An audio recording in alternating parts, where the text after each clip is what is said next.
Pilipinas sa sinumandayuhan. Ito ang binigyan din ni Pangulong Ferdinand Marcos Jr. matapos ang insidente ng panghaharas ng China sa Ayungin Shoal na nagresulta ng pagkaputol ng daliri ng isang Navy.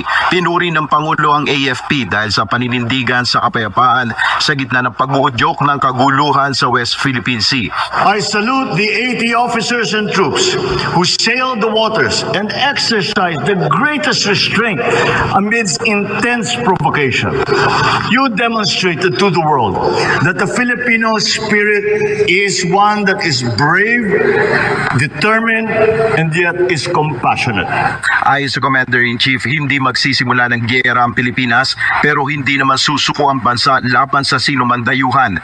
Despite these challenges, you have stood up and upheld the fundamental principles that binds all of us Filipinos, a mutual respect for life, for dignity, and for community. Kailanman ay hindi tayo magpapasupil at magpapaapi kahit na kanino man. Pinarangalan ni PBBM ang mga nasugatang sundalo kabilang na si Seaman First Class Jeffrey Pacundo na naputulan ng daliri. Pinasalamatan naman ng Pangulo ang AFP dahil sa patuloy na pagtatanggol sa teritoryo ng bansa.